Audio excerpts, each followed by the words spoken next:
everyone, welcome back to the colouring zone. My name's Helena. So today I'm going to be doing a background. I've already got a page picked. So this is a walk in summer, I think it translates, and it's by Rita Berman. If I've got that wrong, I will actually put the title up on the screen now. So the other thing that I'm using is this masking fluid and also the Derwent Pastel Shades paint pan set. So I've been using these quite a lot actually. You can see that I've used quite a few of them. I'm hoping to be using it on the background, and hopefully also I'll get around to doing some of the ground as well. I'm not sure how long it's going to take because I do need to mask it up first, and then it obviously needs to dry, and then I need to go over it with the paint. So I'm using this brush here. So I would say I've noticed that actually it does really destroy your brushes, so I wouldn't advise using one that you really like. So this is a synthetic brush and it's Art Space. I got this in a subscription box. So I mean, yeah, what I've been doing is I've noticed that if you wash it out regularly when you're actually applying the masking fluid, it's a lot easier to clean it thoroughly afterwards. But yeah, you don't want to be leaving it on there for very long. And it's dried. I used it quite a few days ago, but yeah. So I'm just going to start on this page, I think. What I haven't got is some clips. I'm just going to go and grab some. So I would say, so this liquid, this masking fluid was recommended by Debbie from Colour Me Stress Free. It's got a really odd smell. I don't know how to describe it, but it's not a pleasant one. I think this is going to probably last me a really long time. How many mils is this? Let's have a look. Does it say? Yeah, it's 85 mils. So yeah, so what I'm going to do, I've just added some clips, and I've also got some tracing paper behind. So I am just going to mask off all of the details, including the houses actually, and then I'll see how I get on with the lines. These paints, so the Derwent pastel paints, they are very opaque. So they do cover the lines. So anyway, I'm just going to get started.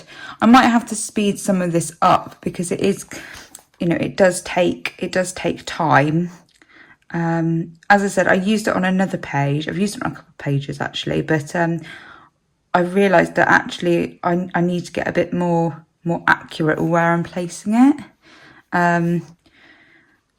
I think that's just going to take practice. And also I think because I did it at night, obviously it's in the day at the moment, it's quite difficult to see where you're placing things. So what I might do is, rather than making the same mistake, I'm just going to make sure that I am getting all the little bits. I suppose I can just go over with fine liners, or like, yeah, like black fine liner, if the paint does go over. So it is very beautiful in the UK. It is, it's warm, it's sunny. We've been spending lots of time outside, which is great. We've gone for picnics, and we went to, so where we live near like a woodland area. And friends came over, and we actually used like the fire sort of area, and we roasted marshmallows on the open fire. So, and there was also a sculpture trail as well.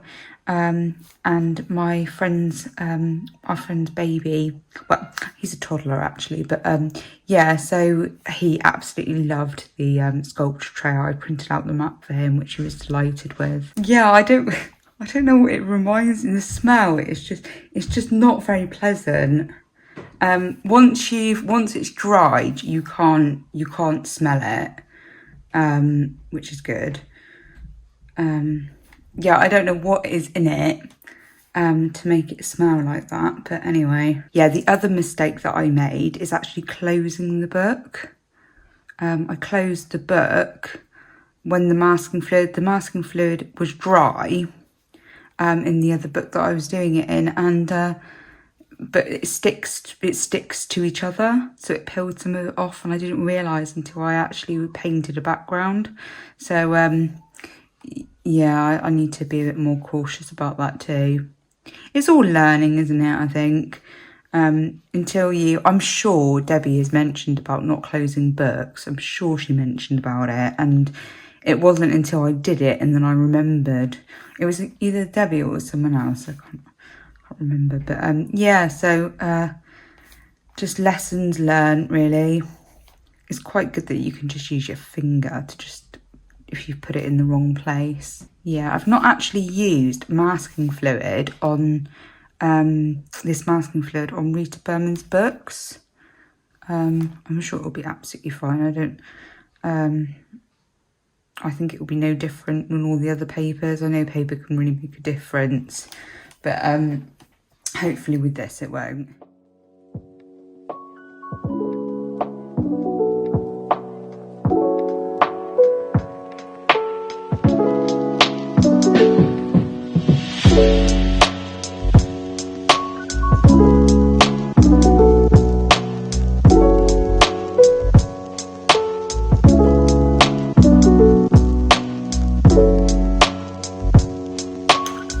Yeah, it'll be interesting to see. So I've just got these ones. I might try, because there's quite a few details on this page. I might try this one and see how I get on. You might actually be able to hear my husband. What I'm going to do is I'm just going to add the dots and the lines and stuff back in. So I'm not too worried about covering them. Yeah, it just dries so quickly, which is, you know, that could be a good thing, couldn't it? If anyone uses this regularly, or you've seen any like other ways of applying it, like please let me know in the comments below. Anyway, we'll soon find out, won't we? Oh no, I've just like completely, look at that. Oh dear.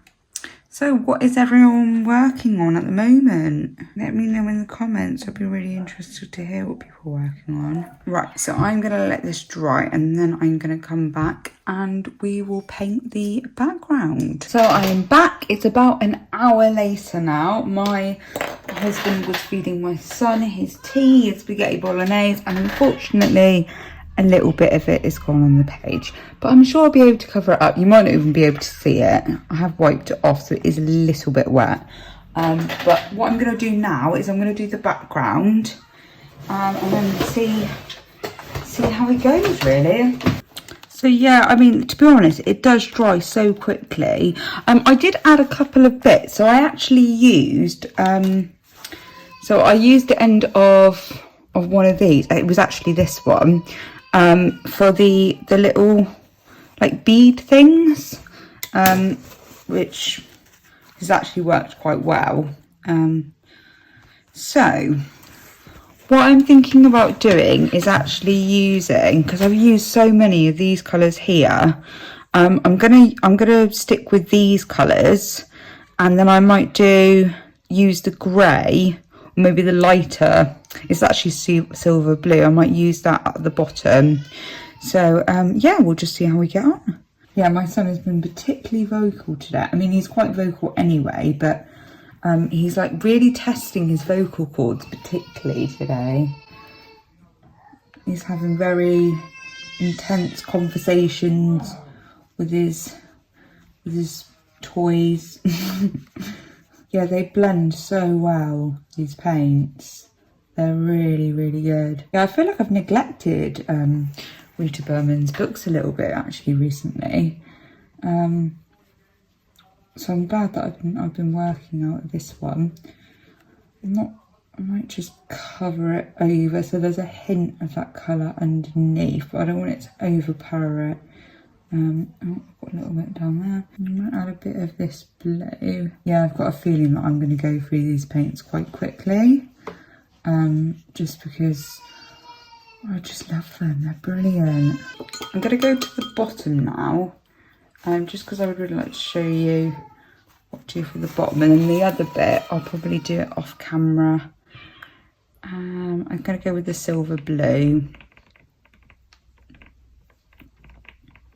So yeah, though I'm going to go with this one here for the ground, and then I can add some shadows over the top of it if needed, but I would like to keep this page quite light.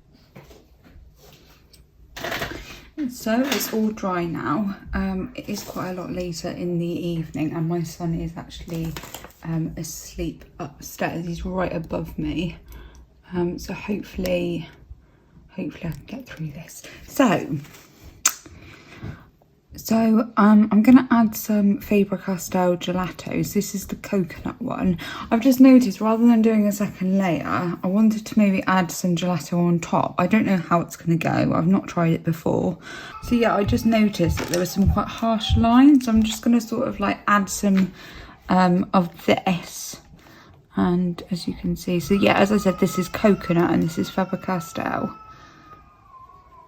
You can probably hear my son. My husband's just gone up to see him.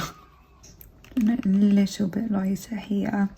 And then what I'll do is I'm going to take the masking fluid off with you. And then I will be doing a part 2 of this.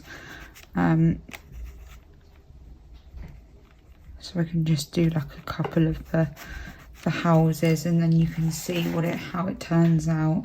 I'm just interested actually. So I've got this stencil here. So I'm just going to do a couple, maybe about here, and just see how it turns out.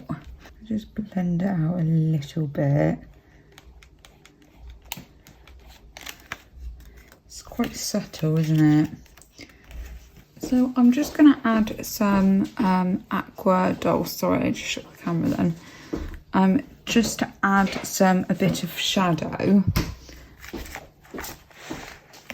on top. So on the street, I'm going to do it right under the houses, so it appears like a shadow.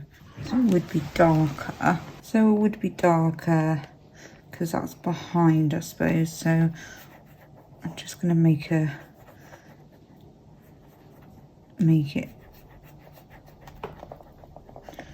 come out a bit more than I did on the other side. Right, I think I'm quite happy with that. So now's for the real fun part, and taking off the masking fluid. I'm going to use this tool here. So it's quite easy to come off, but what I'm going to do is just start it, just to start it off, and then, you know, I can just, hopefully it will come off in like 1, 2 or 3. There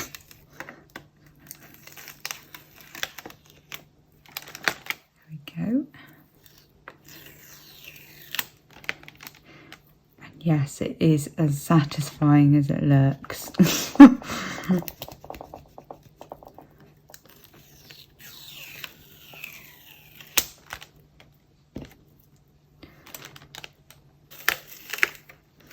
And actually, I do wonder whether I'm using too much sometimes.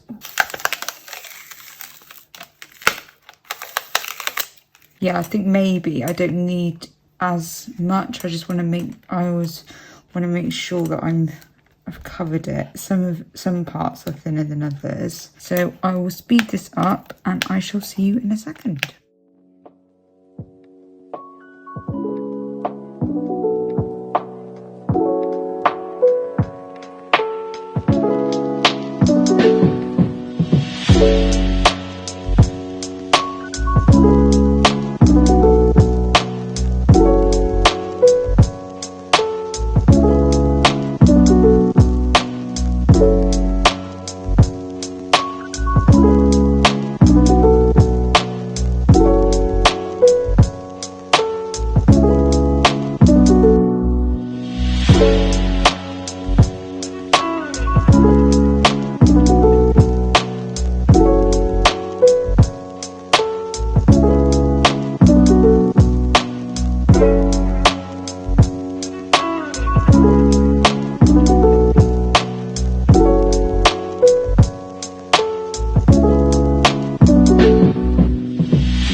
this is how it's looking. I'm just going to zoom out a little bit.